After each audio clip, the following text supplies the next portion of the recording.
اللهم صل وسلم وبارك على سيدنا محمد وعلى آله وأصحابه أجمعين. صباح الفل، صباح الورد، صباح الياسمين. الساعة دلوقتي 8 الصبح. قلت أجيب الفول كده أغسله كويس جدا علشان أخمره وانقعه كده لحد بالليل. طبعا يا جماعة احنا بننقع الفول من 7 ل8 ساعات.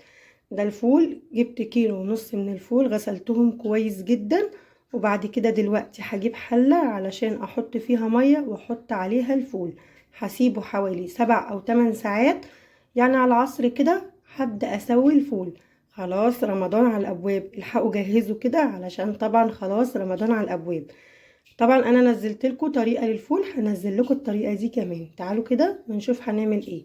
ده كيلو ونص من الفول اهو، غسلاه كويس جدا. تعالوا بقى ما نجيب حلة فيها مية نحط عليها الفول. جبت حلة حطيت فيها مية ونزلت عليها بالفول.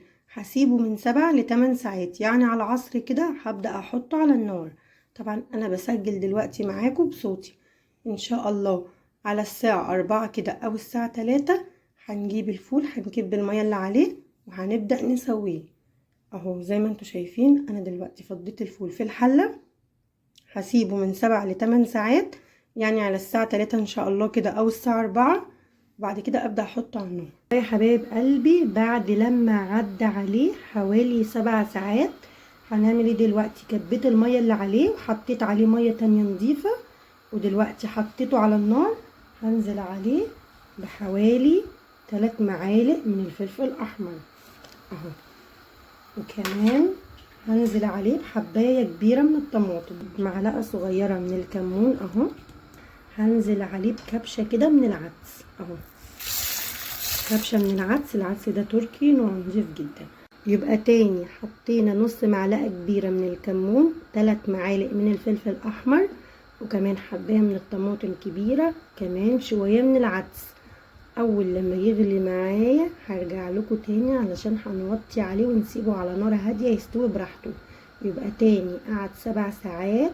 بعد لما قعد 7 ساعات غسلته كويس جدا وصفيت الميه من عليه، حطيت ميه نضيفه وحطيته على النار. نزلت عليه بحبايه كبيره من الطماطم، و3 معالق من الفلفل الاحمر، وكمان نص معلقه كبيره من الكمون، وكمان كبشه كبيره من العدس. اول لما يغلي معايا دلوقتي هوطي عليه. غلى معايا اهو، وبعد كده رحت موطيه عليه، هسيبه يستوي على نار هاديه خالص. بعد لما يستوي هرجع تاني اهو. بصوا الفول عامل ازاي، زبده كهرمان. بصوا بقى الجمال، خطير كهرمان، طعمه رهيب اقسم بالله، حاجه كده تحفه. احلى فول هتاكليه في حياتك. دي تاني مرة اعمل لك الفول، عملته لك الاول بطريقة، دي طريقة تانية. وعايزة اقولك مش لازم مدمسة، انا دمسته في الحلة، ده فول الحلة. بعد لما غلى معايا سبته على نار هادية كام ساعة، حوالي ساعتين كده وشوية، وسبته على نار هادية خالص يستوي. طلع كهرمان دايب دوب. بصوا اهو، مقربه لكم الكاميرا اهو، مستوي خالص زبده كده. طعمه خطير اقسم بالله، الكاميرا كمان ظالمه لونه، لونه احمر وفظيع. الفلفل الاحمر ده بيطلعه فظيع. يا رب يكون فيديو النهارده عجبكم. ما تنسوش تعملوا لايك للقناه وسبسكرايب للقناه عشان يوصل لكم كل جديد، وتجربوا الفول الخطير ده هيعجبكم. ونخلص الفول انا مش مسؤول، جربيه بالطريقه دي وادعيلي. مع السلامه يا حبايب قلبي، احلى فول هتاكليه في حياتك. مع السلامه. بصوا الاول الفول اهو، خطير زبده كده.